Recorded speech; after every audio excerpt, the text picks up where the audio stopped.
Amigos, que a paz do Cristo esteja em nossos corações.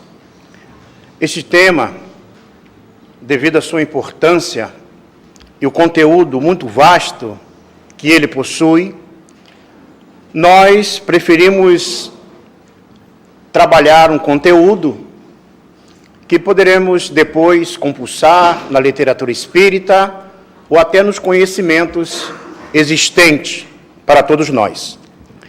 Mas é um tema que teria vários aspectos a serem abordados. No primeiro momento, podemos analisar essas questões numa visão psico, sócio, cultural e espiritual. Quando assim o fazemos, é para poder nos situar em várias situações que levam os indivíduos, as pessoas, a nós outros, a tomar essa atitude de querer abreviar a vida. Nas questões dos fatores biológicos, é natural que, através do conhecimento da ciência, vamos encontrar elementos no próprio organismo, na estrutura física, aonde ele pode levar o indivíduo à busca dessa situação. Seja uma doença grave, seja um problema psíquica, emocional, como no caso narrado aqui, como fatores psíquicos de várias ordens que podem levar, que vai estar erradicado no organismo. Uma falta de uma substância no cérebro, na estrutura cerebral, onde leva os quadros depressivos. A ciência, a medicina, há de buscar o conhecimento e atender essas necessidades. Aos fatores psicológicos, da própria personalidade do indivíduo, das características de temperamento, da própria aprendizagem e dos valores morais que nós, de uma certa forma, valoramos diante da existência. E essas situações mentais e emocionais poderão levar também a deixar de querer viver a vida por não encontrar, talvez, aquilo que satisfaça o seu mundo interior. Aos fatores sociais, aonde nós temos aí a rede de suporte, a própria família, a escola, a sociedade de uma forma geral, e as mídias, e todos esses elementos hoje que nós interagimos na nossa vida. E os fatores culturais, de acordo com a aculturação, o processo de aculturação que nós recebemos, através das religiões, dos modelos religiosos, ou até mesmo, muitas das vezes, da não religiosidade, do não conhecimento e da própria conquista do ser humano. E, por último, o fator espiritual, que é justamente o fator em que a doutrina espírita tem o maior número de quantidade de teorias e elementos e informações e práticas e, principalmente, provas para mostrar que essas características espirituais, elas são preponderantes sobre todas as outras anteriores mencionadas. Os fatores espirituais, por exemplo, nós teremos um fator que muitas das vezes a ciência, como ciência, não leva em consideração, que são as vidas passadas. As expiações e provas em que nós estamos ungidos devido a comportamentos anteriores. O processo obsessivo, a interferência de um outro ser inteligente que influencia aquele que está no corpo físico a cometer o ato do suicídio. E também as provas e expiações e as influências espirituais de uma forma geral. Então, considerando, na visão espírita, que nós, seres humanos, não somos somente um corpo físico, e esse corpo físico pode ser estudado, aprofundado, analisado pelos diversos ramos da ciência, mas ao estudar a doutrina espírita, nós precisamos ampliar esta percepção e entender que o ser humano, nós, não somos apenas esse corpo que há de passar. Mas também temos um outro elemento que é, de uma certa forma, direcionado a dar as qualidades na nossa estrutura genética para as nossas situações diversas na existência, que é o nosso perispírito. O perispírito é o elemento intermediário onde nós, espíritos, por demais quintessenciados, para atuar no corpo físico, por demais grosseiro, necessita desse elemento intermediário. Ele é o processo imunológico psíquico do nosso organismo. É no perispírito em que nós vamos encontrar as estruturações das nossas reencarnações. As deficiências genéticas encontradas em nossos corpos físicos após a reencarnação são derivadas ou são a partir das estruturas desorganizadas do perispírito que assim a expelem no corpo físico. E por último, nós vamos ter aí a visão do espírito imortal. E quando nós estudamos na doutrina espírita a visão do espírito imortal, nós temos um manancial de informações novas porque a doutrina espírita tem apenas mais de 160 anos. É muito novo para nós ainda aceitarmos como realidade. Mas, ao estudar a doutrina espírita, em especial a questão 257 do Livro dos Espíritos, Allan Kardec vai afirmar que a sede das sensações, das percepções e dos sentimentos está no espírito. Então, o corpo físico é apenas um mata-borrão do espírito, coloca para fora aquilo que está desarmonizado por dentro. Então, quem ama, quem odeia, é o espírito. Por mais que a gente, às vezes, queira colocar a responsabilidade no corpo físico, muitas das vezes, ao analisar algumas questões, por exemplo, uma dor de cabeça, e alguém nos pergunta algo, e a gente responde, talvez não muito tranquilo, e a gente justifica, eu te respondi assim, porque eu estou com uma dor de cabeça terrível. Ou quando não, se nós temos algum problema fisiológico, um problema no fígado, por exemplo, e a gente diz que, eu estou brabo hoje porque eu estou com um problema fisiológico. Há outras situações que ocorrem com a maioria das senhoras, que é a mudança hormonal, que eu sempre evito de falar sobre isso. Mas é natural que nós tenhamos essa dicotomia espírito e matéria, e por estar ligado à matéria e ela sobrepujar a nossa realidade espiritual, é natural que nós observemos mais as questões materiais do que as espirituais. Mas, na realidade, o corpo físico nada mais é do que um reflexo daquelas necessidades da alma, do espírito, do ser imortal. E o mais importante de tudo isso é que, por mais que haja as defecções nos nossos corpos físicos, as dificuldades genéticas, as más formações congênitas, as doenças diversas, seja o mal de Alzheimer, seja o câncer, seja qualquer outra situação que eu possa identificar no corpo como limitador da minha felicidade, ao deixar o corpo físico, o espírito retorna ao pátria espiritual. E não vai ser encontrado no espírito nenhuma dessas defecções do corpo físico.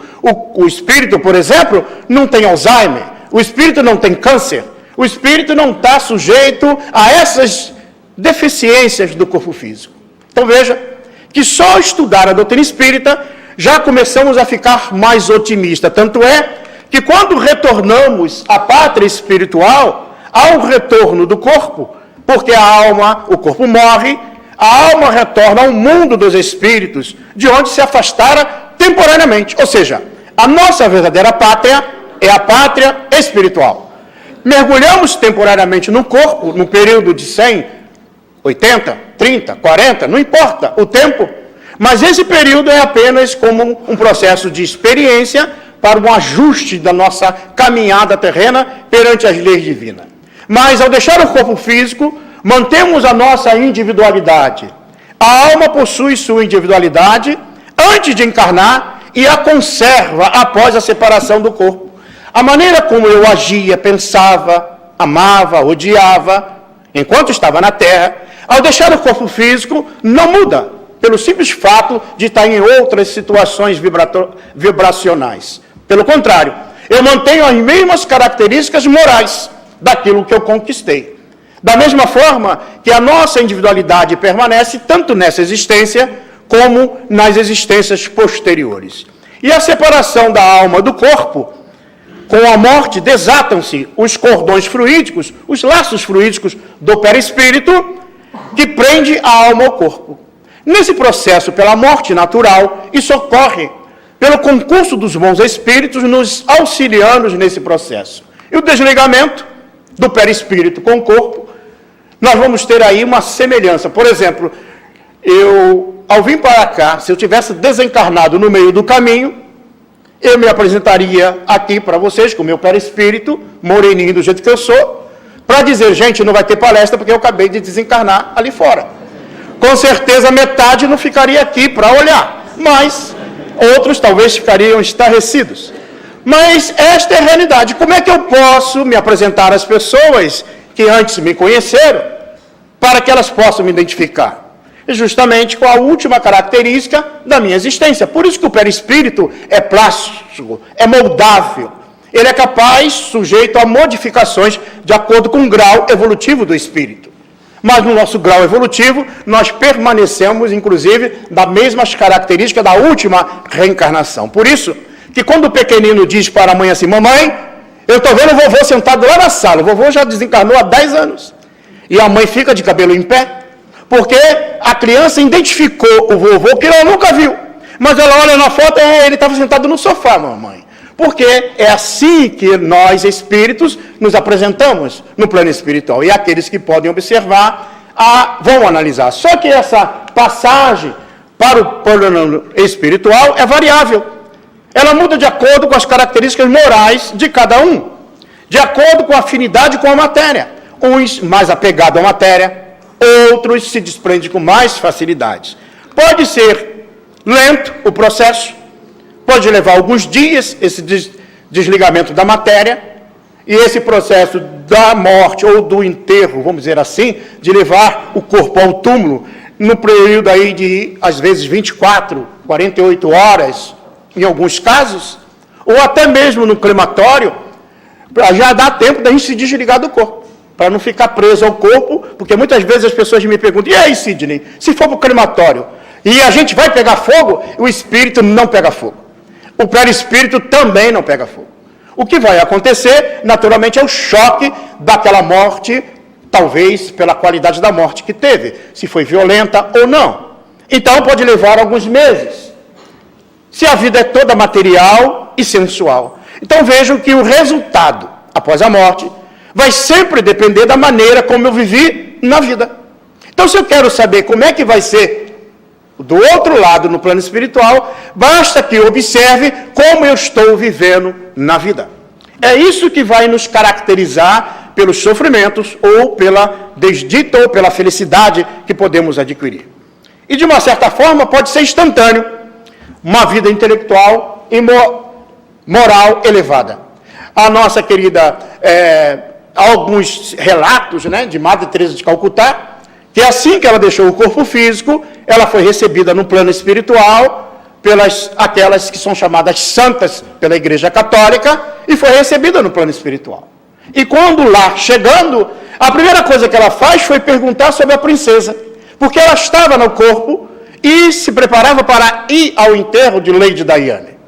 E quando ela estava se preparando para tal, ela deixou o corpo físico e foi para o plano espiritual. Chegando lá, recebida por aquelas amigas, ela perguntou, e a nossa princesa? E elas disseram, a nossa princesa foi recolhida, se encontra no plano espiritual, numa estalagem, está adormecida. Madre Teresa recobra imediatamente a consciência. A Lady Diana levou algum tempo depois.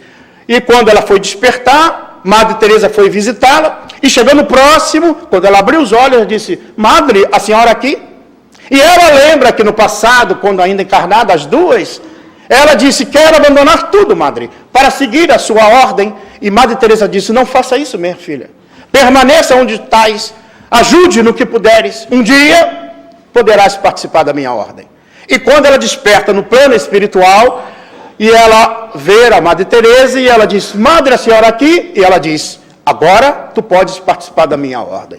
Vejam, que a situação no plano espiritual depende da característica moral de cada indivíduo. E isso ninguém pode interferir, nem o próprio Deus. Por quê? Porque esse é o resultado das nossas ações. É natural que há os atenuantes e há os agravantes de acordo com o nosso comportamento. O conhecimento do Espiritismo, então, exerce uma influência sobre a duração dessas perturbações no plano espiritual. E essa influência é muito grande, pois o espírito já compreende a sua situação desde aqui, no momento que está no corpo físico. Mas a prática do bem, veja que não é só o conhecimento espírita, mas a prática do bem e a consciência pura são o que maior influência exercem. Então, aquilo que eu tenha feito em benefício do próximo, em relação à paz para o ambiente onde eu estou inserido. Então, veja que a ação não é apenas o conhecimento, mas é um comportamento resultado do conhecimento. E a perturbação do homem de bem, ou seja, o estágio em que me encontro da situação saída do corpo e a entrada no plano espiritual, há um período de perturbação, onde eu estou me adaptando às características desse novo processo vibracional. Do homem de bem, nada tem de penosa. O processo é natural, ele percebe naturalmente. Conserva-se calmo, da grande maioria das vezes, e tem um despertar tranquilo.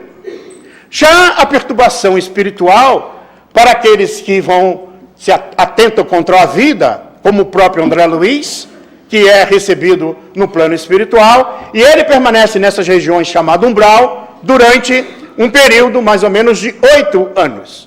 Recordo-me que as pessoas, quando viram o filme Nosso Lar, quem por gentileza viu o filme Nosso Lar aqui? É só para voltar o filme à mente de vocês. E quando as pessoas assistiram, alguns da nossa casa espírita, O Amor e Humildade do Apóstolo, alguns disseram assim para mim: Sidney, eu vi uma coisa terrível no filme. E eu fiquei preocupado, porque eu assisti o filme, eu achei uma maravilha. Eu descobri uma coisa terrível. Eu falei: o que foi? Eu descobri que um umbral espírita é pior do que o inferno católico. Porque as pessoas ficaram com medo, por não entender. Uma companheira da nossa casa espírita nos disse assim: eu não tenho medo de umbral. E aí todo mundo ficou curioso. Ela já tem uma senhora, já uma certa idade. Ela disse, primeiro, que a lama no umbral é medicinal, vai acabar com as rugas. E segundo, que chegando lá só vai ter gente conhecida. Então, não tem problema nenhum. Então vejam que até a visão espírita é otimista. E a permanência nessas regiões chamada umbral, que pela crença que eu tenho, ao ver essa situação, eu descrevo como inferno, como purgatório, porque a minha crença católica, introjetada pelo entendimento, é este, mas na visão espírita, eu vou ver como uma situação para desgastar o processo mento-emocional que eu gerei enquanto estava na Terra. Então, por isso que essas regiões são necessárias. Podemos passar por ali algumas horas, alguns minutos, ou alguns anos, ou às vezes alguns séculos. Depende da evolução de cada um, essa passagem, essa permanência. Geralmente ocorre, e pode levar horas, meses e até muitos anos. Então veja que o resultado sempre para a alma depende do seu comportamento na vida. Apresenta-se de acordo com o gênero de morte, repentina, violenta ou suicídio. André Luiz, por exemplo, ele permaneceu 8 anos no umbral e foi considerado suicida por aqueles que ali estavam no umbral.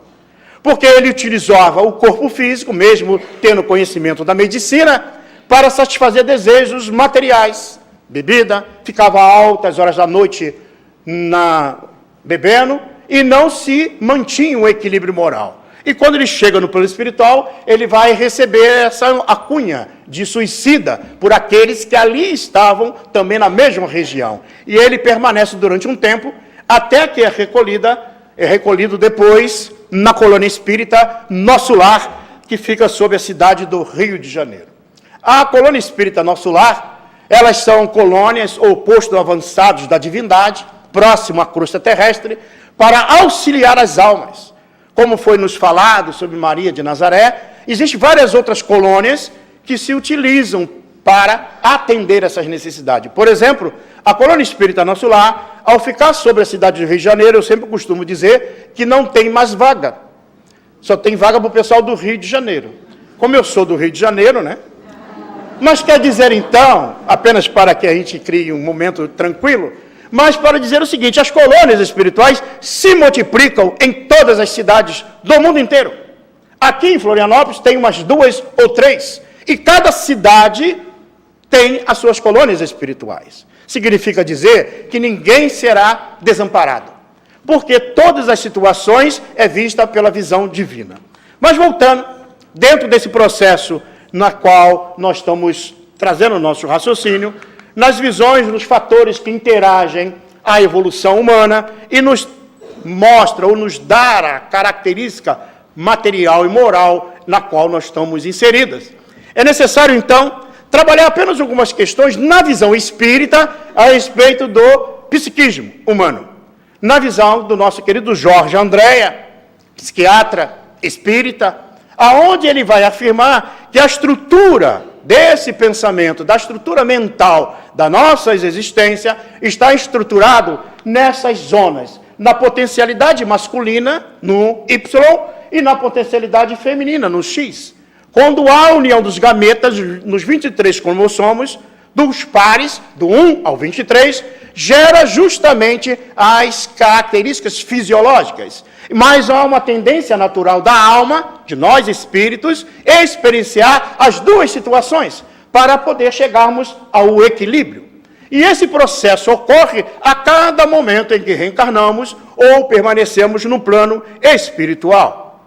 E para que a gente possa entender como é que o nosso querido Jorge Andréa trabalha, ele vai mostrar então que existe dentro da nossa estrutura psíquica, dentro de uma comparativa com a visão freudiana, ele vai falar sobre os inconscientes. Há ali o inconsciente puro, que está aqui ao centro, há o inconsciente passado, que é esta linha vermelha, e há o inconsciente atual. No inconsciente atual, que é justamente nesse ponto, ficam registradas as nossas experiências do dia a dia. Aquilo que fizemos ontem, o que nós comemos semana passada, pode até ser que a gente não lembre, mas está registrado nesta área. Há situações desta reencarnação, desta vida. E muitas das vezes, essas situações aqui podem interagir diante daqueles fatores que eu já mencionei, e nos leva a ter diversos comportamentos. Mas há também o inconsciente passado, aonde ficam armazenadas as experiências de vidas anteriores.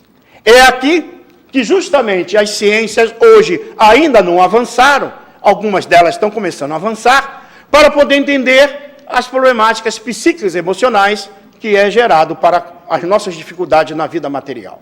E essas experiências, elas ficam gravadas como núcleos em potenciações.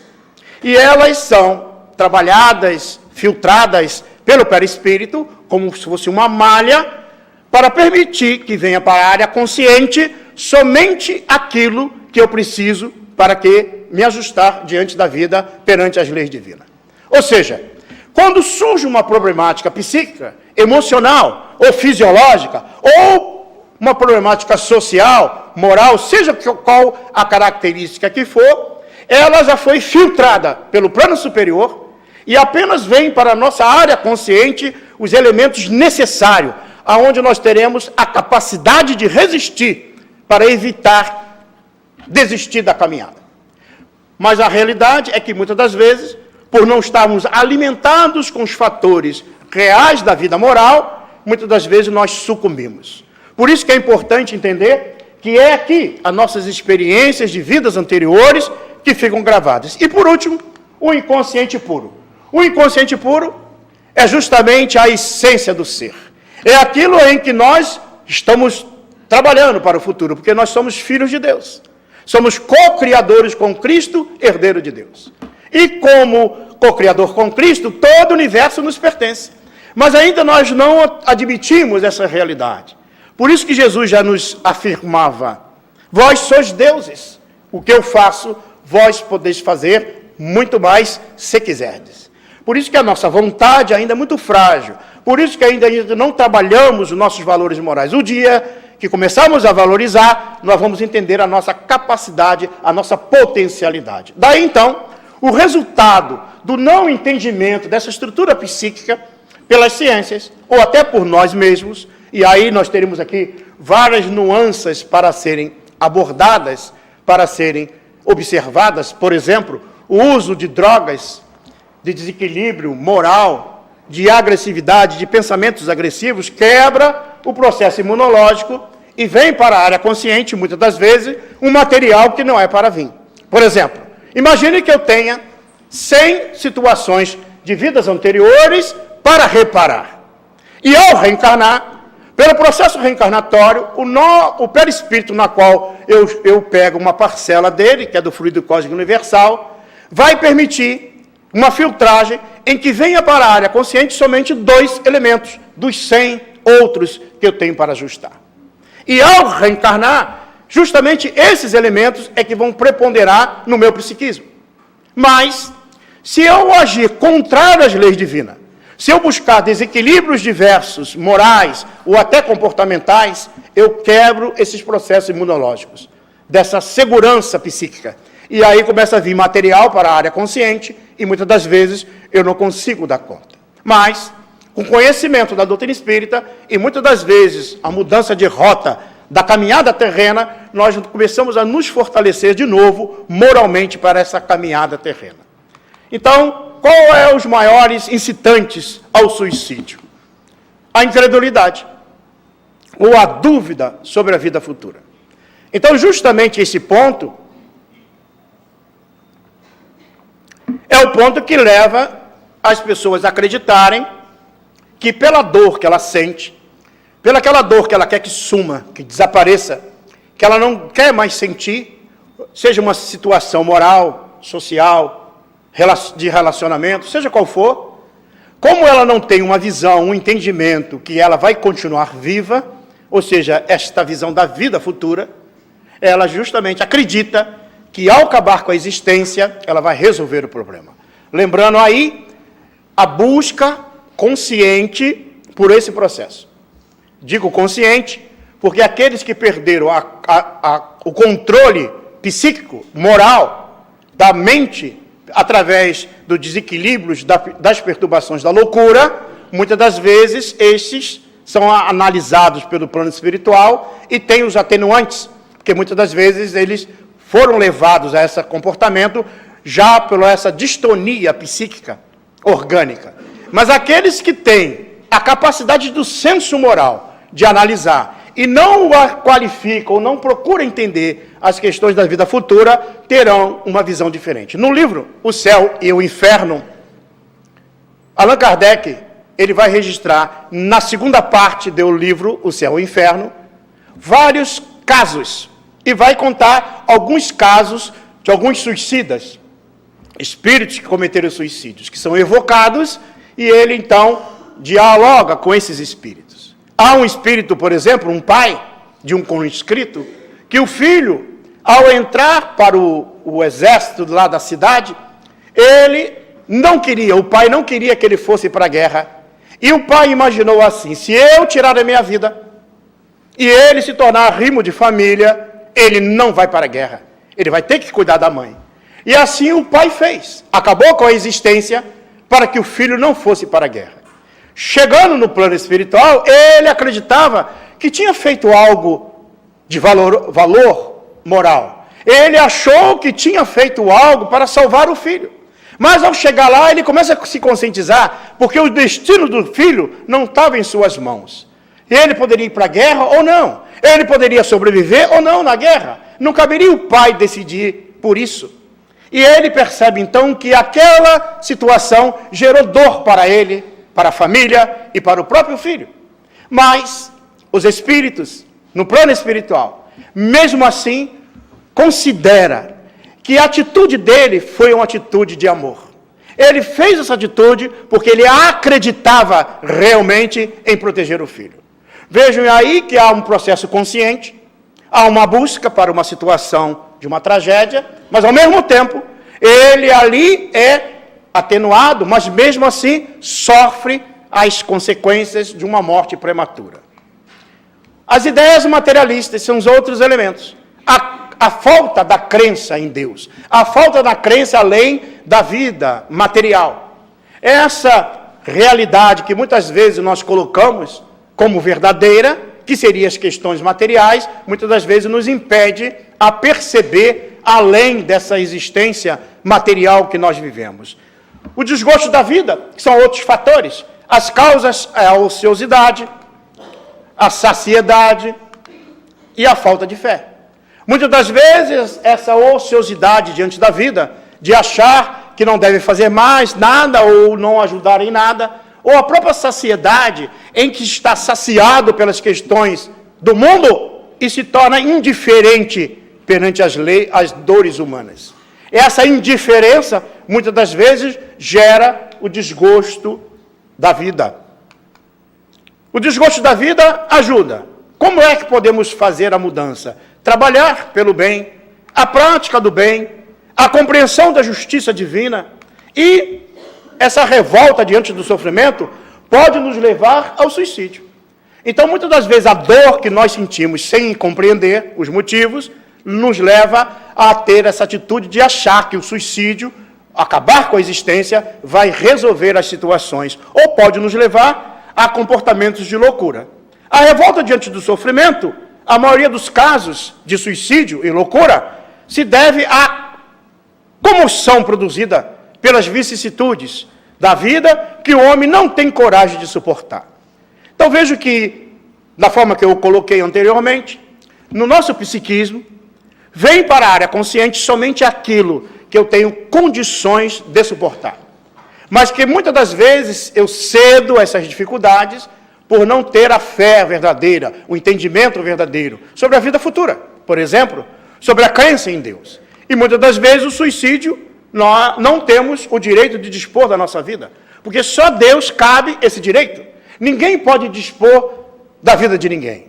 As próprias leis humanas de diversos países, elas são próximos às leis divinas. Até aquele que leva o outro a cometer o suicídio, perante o Código Penal, ele é punido. Então, todas as situações, tanto da lei material, quanto das leis espirituais, mostra que nós não devemos dispor da vida, nem do próximo, nem a nossa, nem através da eutanásia. Só Deus assiste esse direito. E muitas das vezes as consequências comuns do suicídio, a primeira delas que ocorre quando comete o ato, acreditar-se que vai resolver o problema, é o desapontamento.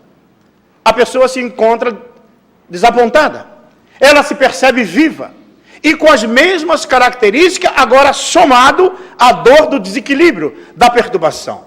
Aquela problemática moral, emocional que ela tinha, ela permanece e aumenta mais ainda.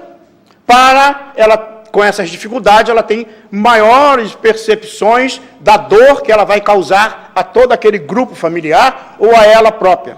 A perturbação espiritual, como eu já narrei, aqueles que geralmente têm um pensamento voltado para o bem, não admite a hipótese do suicídio. Mas aqueles que não têm esse pensamento, ao admitir a hipótese, pode ter aquelas perturbações espirituais um pouco mais agravadas. A expiação da falta, e é você sofrer, e é interessante analisar que muitas das vezes, se eu tenho uma problemática na qual eu quero fugir dela, ao cometer o ato do suicídio, eu vou ter que retornar. Ou sofro no plano espiritual, ou ao reencarnar novamente, eu vou sofrer aquilo que eu já estava sofrendo e mais ainda.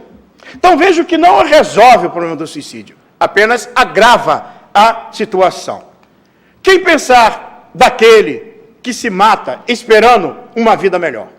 Certa feita, narra-nos um companheiro lá no Rio de Janeiro, que era uma palestra no Centro Espírita a respeito da colônia espírita Nosso Lar,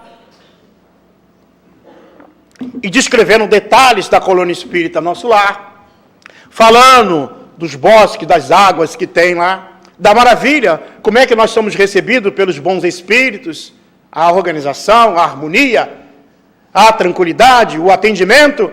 Uma pessoa que estava ouvindo a palestra, sentada, e ouvindo falar sobre a colônia espírita Nosso Lar, ela começou a imaginar, eu vou acabar com a minha vida para ir para lá.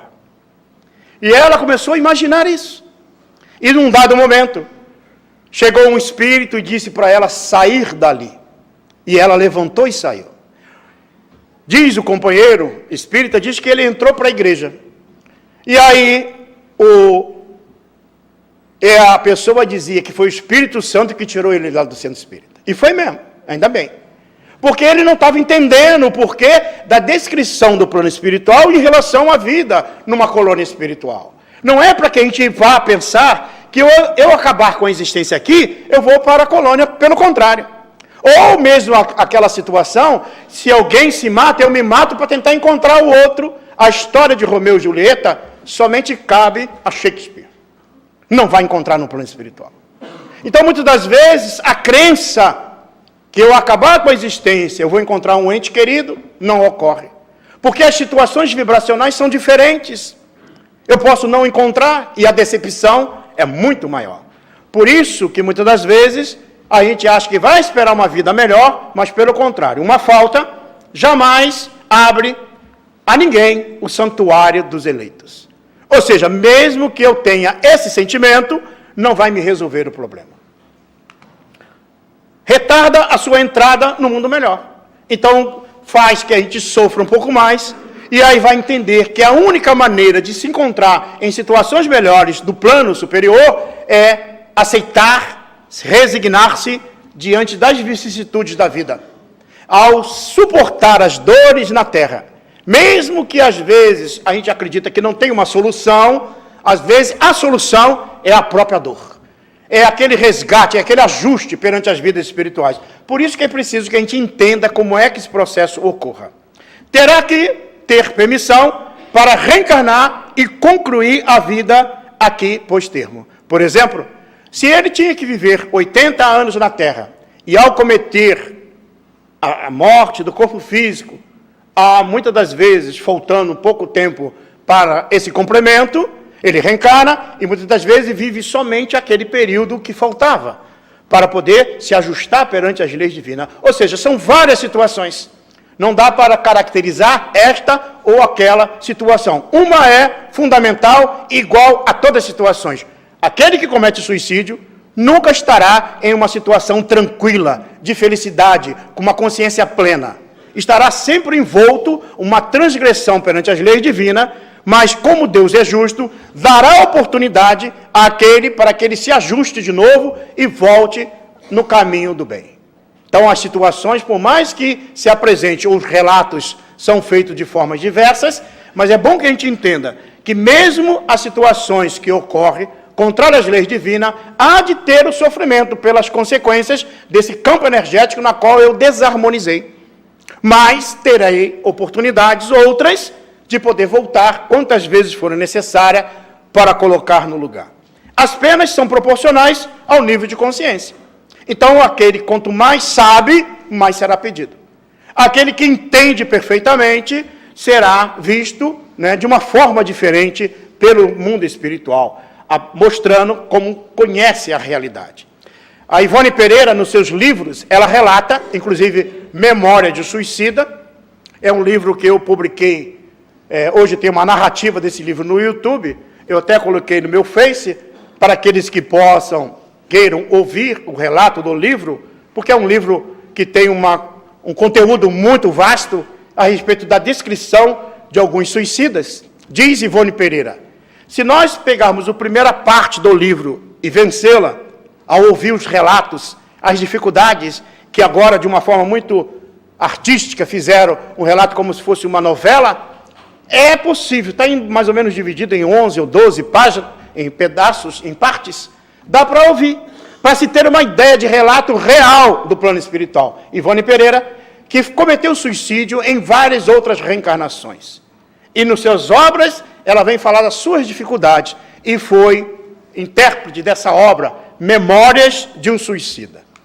O abreviamento da vida perante a eutanásia também é outro processo que traz algumas dificuldades, acreditando que vai abreviar a vida. Compete somente a Deus, promover esta morte.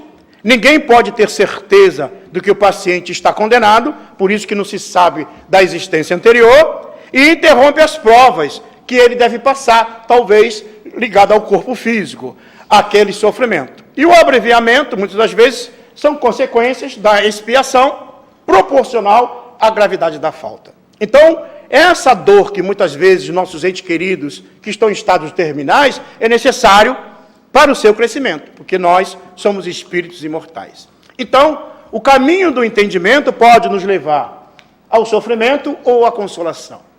A fé em Deus nos leva ao entendimento, à consolação, a entender que nós somos espíritos imortais. A compreensão da vida da vida espiritual, nos leva a perceber que podemos abreviar a dor, o sofrimento, ou até entender o sofrimento que temos vivenciado na Terra. E a consciência tranquila vai nos levar naturalmente a uma situação de felicidade, de tranquilidade perante a vida. E muitas das vezes, nós podemos ter algumas situações que nos levam à necessidade de encontrar esta felicidade. Por quê?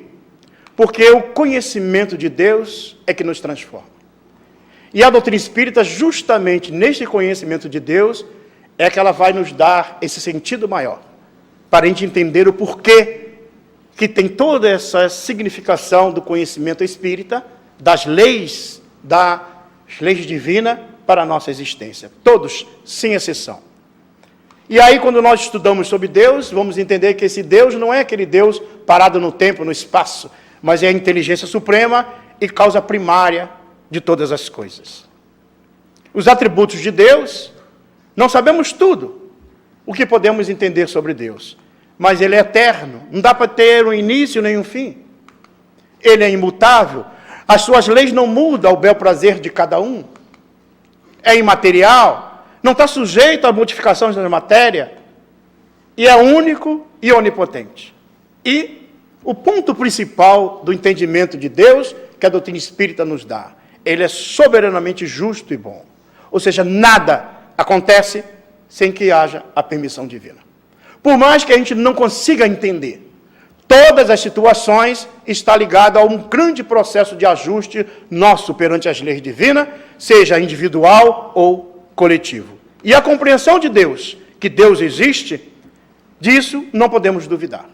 Porque Ele se expressa em cada situação das nossas vidas. E é o essencial.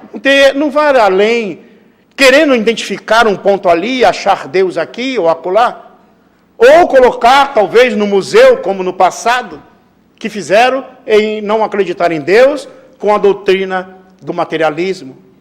E muitas das vezes essas ideias do existencialismo, que nega a existência de Deus, leva-nos às dificuldades morais diante da vida. E compreender a nós mesmos será mais útil. Então, quando começamos a nos entender, nos perceber como filhos de Deus, nós estamos construindo uma vida diferente diante da existência. Deus, a inteligência divina, se revela em suas obras. Basta olhar em cada lugar, em cada um de nós que aqui nos encontramos. Somos uma experiência viva de Deus. Por isso que ter um contato com o outro, um abraço, como na imagem, né, dessa criança que sai abraçar o outro, é importante que a gente construa laços. Paremos de construir muros. Construímos laços para que as pessoas sintam abraçadas, sintam harmonizadas, sintam afetivamente felizes, porque encontra corações que podem estar junto delas.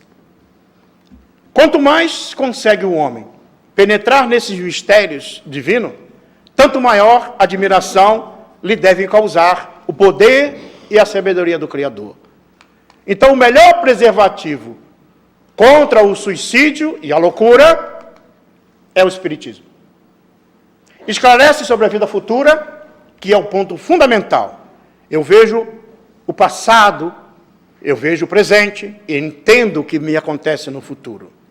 Apresenta um testemunho dos espíritos suicidas. Há diversos relatos. Inclusive, eu acredito que tem uma obra aqui na casa que fala sobre esse tema, como há obras do nosso querido que já fala sobre esse tema, sobre o suicídio, como ele mesmo já relata, por já ter vivenciado isso na prática. Então, por isso que esses relatos são importantes, para que a gente entenda que esse caminho nunca vai ser o caminho da solução das nossas problemáticas. O conhecimento do Espiritismo nos leva, naturalmente, à serenidade e à coragem moral. Nós começamos a perceber que aquela dor que me acicata, que me tira a tranquilidade e a felicidade, é temporária. E dia virá, ao retornar ao plano espiritual, eu deixarei de sentir aquela dor e poderei reencarnar novamente sem a dor, desde que eu tenha resignação diante do sofrimento. Não que seja de uma forma tácita, não que eu não tenha que fazer nada. Por exemplo, Se eu tenho uma problemática física, uma doença, que eu busque a medicina, porque a medicina também é divina. Que eu busque o tratamento, que eu busque a medicação, se meu problema é das substâncias neuronais. Que eu busque os atendimentos que o mundo oferece, mas que eu busque também a minha ligação com Deus, seja na crença que eu acredite. Se for espírita, que eu compulse o conhecimento espírita e construa um pensamento monolítico em que me evite a pensar a hipótese de sair da existência. Se eu tenho uma outra crença que não me dá tanta segurança assim, mas me mostra um caminho verdadeiro da transformação moral perante as leis divinas, íncita nos ensinamentos da Bíblia, não importa, mas que eu possa construir uma vida diferente, espalhar esta boa notícia e dizer que a morte não existe. E quanto mais assim fizermos, nós vamos ajudar muitas pessoas nessa nossa caminhada terrena. Preservar o equilíbrio e afasta a ideia do suicídio. Por isso, o conhecimento da doutrina espírita nos leva naturalmente a uma situação para nos tornar felizes. E aí, mais uma vez, essa cena que está rodando pela internet nos mostra que nós podemos ser assim. Talvez não sair por aí abraçando qualquer um, mas abraça talvez. Por exemplo, se tem alguém em casa, quando levanta de manhã, abraça. E geralmente, para você ser feliz, tem que dar no mínimo 10 abraços. E se for uma única pessoa que tem na tua casa, dê 10 abraços todo dia. E ele vai achar meio estranho.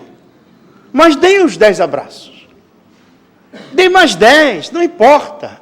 E às vezes um aperto de mão, um olhar com carinho, uma palavra de alegria, de felicidade, nós estamos transformando a nossa vida e transformando a vida daqueles que Deus colocou ao nosso lado.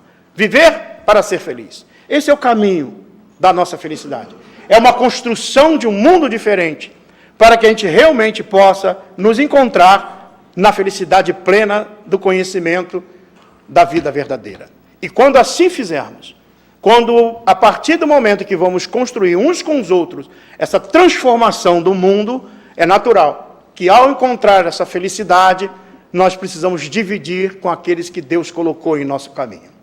E nosso querido Chico, numa expressão mais simples da sua pena psicográfica, através de uma mensagem de Maria Dolores, que está no livro A Vida Conta, ele diz mais ou menos assim: terminara Jesus a prédica no monte. E diz o apóstolo Pedro, se aproxima e diz: Senhor, deve haver alguma ponte que nos conduza ao alto, ao céu que brilha muito acima? Conforme eu vi de tua própria voz, sei que o reino do amor está dentro de nós, mas deve haver no além o país da beleza, mais sublime em fulgor e em grandeza. Onde está a ligação, Senhor? Onde esse divino acesso? Jesus silenciou, como entrando em recesso. Da palavra de luz que lhe fluía a jorro, se convagou a olhar pelas pedras do morro e depois de cumprida a reflexão, falou ao companheiro: ouve, Simão, a ponte que imaginas existe para a vida soberana, mas temos que atingi-la, não é bem pela antiga estrada humana. Como será esse caminho? Tornou Simão a perguntar, e Jesus respondeu sem hesitar: coração que escolha, às vezes vai sozinho. Reconhece senão renúncia e dor, solidão e amargura. Conquanto vive e pratique a lei do bem, sofre o assédio do mal, que o vergaste procura reduzi-lo à penúria e ao desfalecimento. Quem busca nesta vida transitória a ponte de luz para a eterna vitória, há de saber amar os próprios inimigos, não contará percalços nem perigos para servir aos semelhantes, viverá para o bem a todos os instantes, e mesmo quando o mal pareça vencedor, confiando em Deus, doará mais amor, mesmo que a morte, Pedro, se lhe impunha na injustiça, ferindo-lhe a vergonha, aceitará pedradas sem ferir, desculpará injúrias e humilhação, se deseja elevar o coração à ponte para o reino do porvir.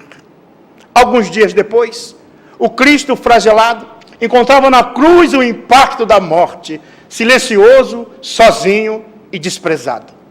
Terminada que foi a gritaria da multidão feroz naquele dia ante o céu, anunciando aguaceiro imenso, Pedro foi ao Calvário, envergando disfarce, queria ver o mestre, aproximou-se para sentir o extremo desconforto. Simão chorou em ver o amigo morto, e ao fitá-lo, magoado, longamente ele ouviu uma voz a falares das alturas. Ouve, Simão. Recorda os pensamentos teus e meus, não temas. Esta cruz, que me arrasa e me flagela, é a ponte que sonhavas alta e bela para o reino de Deus. Muita paz.